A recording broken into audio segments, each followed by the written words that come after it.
about twice as likely to be depressed as men. And that's an interesting question. The feminist explanation is that it's because women are put upon by society and that they learn helplessness in Seligman's terms. But there may be more to it than that. There are almost certainly some biological factors involved. And I mentioned in some of my earlier lectures something called the finger ratio, which is a measure of testosterone exposure if you've got a stubby forefinger compared to the ring finger. And if men have feminized finger ratios, they are more prone to depression than other men. So there seems to be some sex hormone connections here, which would imply a biological basis to this. Now, if indeed we accept that women are biologically prone to depression, we might ask, well, maybe does it have some sort of adaptive value for some people to be depression prone? And it could be, I suggest, the price that is paid for greater emotional sensitivity in women.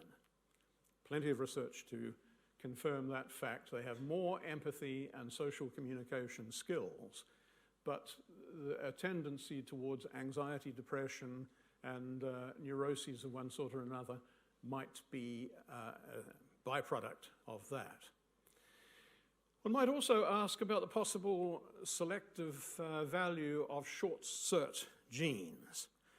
Now, it seems that the short cert arose roughly 80,000 years ago and has been spreading in the population so that about 40% of the population carries short certs. And if it hasn't been eliminated over thousands of years as a mutation, you might suppose that it confers some advantage. And these researchers, Belsky et al., reckon that people who have short genes are susceptible to adversity, but they function better in supportive and enriching environments. They produce research to demonstrate that. And they reckon that vulnerability is probably the wrong word for it. It is better construed as plasticity.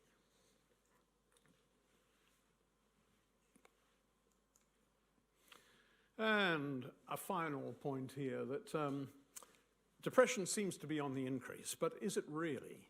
Or is it just prescription of antidepressant drugs? If they don't work for mild depression, then almost certainly they are being overprescribed. And there are a number of reasons why this might be happening. One is that there are lack of resources for alternatives like cognitive behavior therapy. They're time-consuming, they're expensive, and it is so much easier for the doctor to say, take these pills and come back in 2 weeks if you don't feel better. Referring people to cognitive behavior therapy is not really practical. Computerized delivery of CBT might help there, but nevertheless, it is just so much easier for a GP to reach for his Prozac. Second possibility is fashionability amongst celebrities. You get a lot of people like Ruby Wax and Stephen Fry and so on talking about their bipolar disorders and what a terrible time they've been having, where they might have kept it very quiet before. The result is that your average Joe thinks that maybe I ought to have a bit of that bipolar. You know, it would make me seem more creative if I could claim that. And so it's become fashionable, a bit like tattoos. You know, if David Beckham's got a tattoo, you've got to have one too. And the final reason is that there may be commercial interests, and I won't say what they are, that are working to blur the distinction between everyday unhappiness and profound depression, what used to be called melancholia back in the days of Henry Maudsley.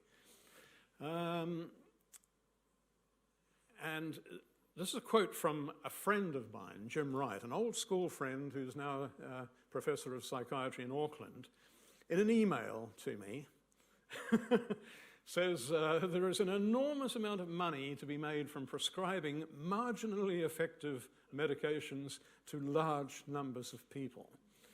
The subscript, of course, being that there's bugger all money to be made by prescribing effective medications to small numbers of people.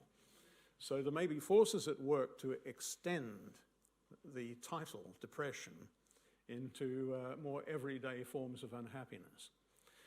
And a final thought is that there are some sociologists particularly say that there's a danger of masking social deprivation, unemployment and social problems by using medical labels, when in fact you should be doing something about it, getting jobs for people and so on.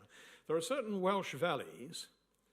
This is Ebbw Vale, by courtesy of the Welsh Tourist Board, where unemployment's very high, and apparently 1 in 6 adults are prescribed antidepressant medication. It might be no coincidence that having that little script in their hands qualifies them for disability benefit on top of any other benefit that they might already be receiving.